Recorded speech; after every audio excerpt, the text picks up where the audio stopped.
I do want to get to the latest on those wildfires burning across Los Angeles County. You can see the flames there in the distance. This video shot by Natalie Mitchell. She was forced to evacuate her home as the flames really started to approach and, as you can tell, get very close. She joins us now live to discuss more about what happened there. Natalie, thank you so much for taking the time to join us here today and share your story. Well, thank you for having me. And I just want to send all my thoughts and prayers to everyone in Los Angeles that is dealing with this unimaginable tragedy. And we thank you once again for being here and glad that you are okay. Can you kind of walk me through the situation there on that day as all of this started to get closer and closer? You saw the flames approaching and knew you had to go. Yes, it just, I feel like everything was a blur. It happened pretty quickly. I was working from home that morning. I took my kids to school, came back, and then from my kitchen window, it looked like we were having some sort of an eclipse. That's the way I can describe it. The sky just went dark, and it was just a very weird feeling. We had been hearing helicopters all morning, so we knew something was going on. But where I live in my neighborhood, we are up on a mountain. And so it's not unusual for us to hear helicopters because someone got lost on a hike or there's a small fire that they easily put out. So in the beginning, I wasn't very worried. But then when the sky went dark, I ran outside and all of my neighbors were going outside and we saw fire trucks everywhere and smoke. And so we knew that it was a very, it was an active fire situation. So they instructed us to go back in place, that it wasn't safe to leave. There's literally one road in and one road out to my neighborhood. And they were telling us at that time it wasn't safe to leave. And the one fire access road that we have, that was basically where the fire was currently active at that time. So we couldn't leave from the fire access road either. So we went back home and waited, kept checking with the fire department. But then later, as the afternoon progressed, I could see I could see the flames from my house on the mountain. Before that, I hadn't seen any fire at all. And then we knew that it was very, very dangerous and we needed to leave. And honestly, within a few minutes of seeing that first flame on the mountain, it just grew so huge, so fast. And I had already started putting a few things away, but really I didn't feel very prepared. But at that moment, my husband, Gerald, and we were just like, we have to go now. So we grabbed a couple things, we got in the car, and the video that you're seeing is I just turned on my camera on my phone and I just started filming as we were going down the mountain. And it was the most terrifying experience I have ever had in my life. And there was just raining fire, there were embers everywhere. It just felt like we were in some sort of a fire storm is the best way I can describe it. We could see houses above us burning. There were palm trees and it was just a mess. And so we got down to the end of Palisades Drive and you turn right onto Sunset to get to PCH to actually leave the neighborhood.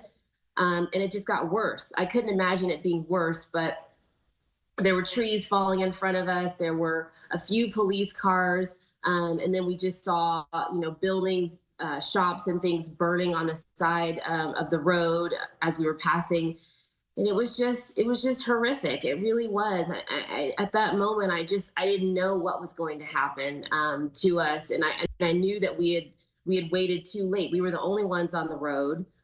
We thought we were, following the instructions and doing the right thing. As everyone, I'm sure, felt the same way. And so many people in different parts of the Pacific Palisades were leaving their homes.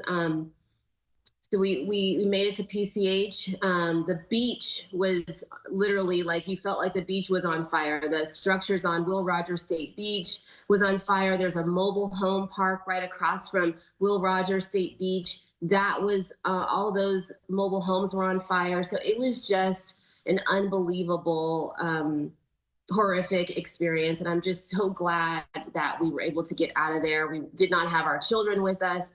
And all we were thinking is we wanted to get out of this alive and get to our kids. And looking at that video again that you shot as you were escaping, essentially, it looks like those flames are very, very close to you. Yes, that is, that video is shot by me. That is just raw footage of what we were going through. And those flames were so close. I mean, it felt like you were just engulfed, like fire was all around you. And there was just one road to get out. And at that point, we knew we had to go out that way. There was no turning back at that point. So um, we just prayed to God to get us out of there and just kept going forward. What's next for you and your family now? So now we're still in a very active fire situation. The fire has been contained at 17%. We're very much still in an active fire situation. The police have informed us in our neighborhood, do not come back to the neighborhood. Do not come back to try to check on your home. It is not safe. The air quality is not safe. The fire is still not contained. So we have been ordered by police not to come back to the neighborhood. So at this point, we are staying with friends. This is the third friend home that we've been staying with, and people have been so kind to open their doors to us. We do know at this point that our home is still standing, but we know there's going to be significant smoke damage. The home will be unlivable for I don't know how long. The air quality is not safe for anyone to be in that area, in that neighborhood. So, and we have so many friends who have lost their homes completely. And my heart just goes out to all of the people that have lost their homes, and so many people that are permanently or going to be displaced for a very long time. It's just a really sad time in our city right now. Our whole town is gone. All of the places that we know and love, that we've taken our kids, that we've raised our kids in Pacific Palisades, and everything is gone. The library is gone. Churches are gone. Grocery stores, gas stations, so many places that we use every single day and that we love and have so many memories. It's all gone.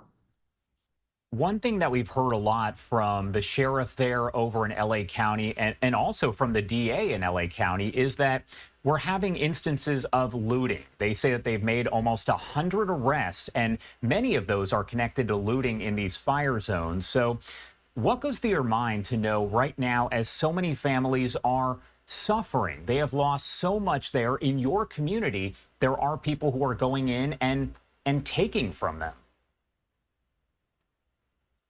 I don't even have words to adequately talk about how I feel about that. It's just really awful. I feel like the majority of people in the world are good people, but there are some people in the world that are just not good people. And I just implore people to not take advantage of this situation. It's just really, really, it's not something that people have lost so much. People have lost their lives. People have lost their homes. People are displaced from their homes. And for, a few people out there to try to take advantage, to try to get into these neighborhoods to steal, is just, it's just horrific. And I hope that, thank you to the police who are there to protect our homes. And I know that they want to do their job, and they're doing an excellent job. And I just hope that they can, make sure that they catch these people. I hope that anybody that's thinking about, doing something, just put it out of your mind, and don't take advantage of people who are really at a low point right now in their lives.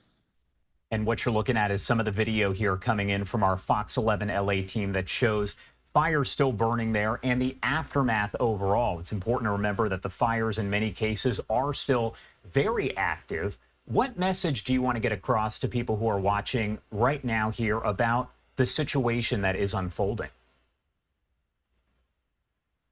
Just that there are real people that live in these communities, hardworking people that work hard at their jobs. They love their children. They love their families. They're just normal people that get up in the morning and take their kids to school and make breakfast and go to work every single day. And, this is our community.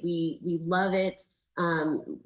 for us personally, we moved to the Palisades because we love the outdoors. We love to be outside, and we love the trails, and we love the beach, and it's just a really special place. And so I would just like to say that we're heartbroken. This community is absolutely heartbroken, and just to pray for us as we start the rebuild process, which is not even there yet. I mean, we're still in an active fire situation, but there's going to be, once the fire is arrested and we get that done, there's going to be so many different phases that we all have to go through to try to rebuild our lives, and just to continue to pray for us. It's really hard right now, very, very hard. And we really appreciate you taking the time to join us and to share your story, your family's story, and we're very glad that you are okay. Is there anything else you want to add before I let you go? No, just that, again, Pacific Palisades, I feel like in the news sometimes that the media focuses on the celebrities that live there, or people that they feel have a lot. But there's normal, real people that live there that work really hard, and we're a part of this community. And so it's going to be difficult. We're not, there's so many families that it's going to be very difficult for them to rebuild and to move on. And so my heart is just with my community, with the Altadena community, and so many communities in Los Angeles that are affected by this. It's just really tough, but there are normal, wonderful families that are devastated by this, and we have a long road ahead to rebuild. Natalie, I'm glad you mentioned that it's not just celebrities in those areas. We're talking about real people. Thank you again for taking the time to be here with us. We really appreciate it. Thank you, Josh. And I do want to take you out to some of the latest information here that we have coming in from CAL FIRE, as well as LA County and city officials. As of right now, it appears that 82,400 people remain under evacuation orders, and that number could potentially rise based on the situation with the wind. We also know that 112,000 people at last check are without power. 40,660 acres have burned. There are 24 confirmed deaths. And according to the LA County Sheriff, 26 people are missing. That is down from, at one point, about 32. As of right now, 97 people have been arrested over in fire zones. Some of them are in connection with looting. There are some other charges there as well, but still a lot going on and a very active situation. Do want to pop up some of the latest numbers here that are coming in. We've been checking with CAL FIRE for the latest details, but it looks like the Palisades fire is now 19% contained. The Eaton fire showing up at 45%. The Hearst fire, 97%. And over in Ventura County, the Auto fire, 61 acres, now about 50% contained.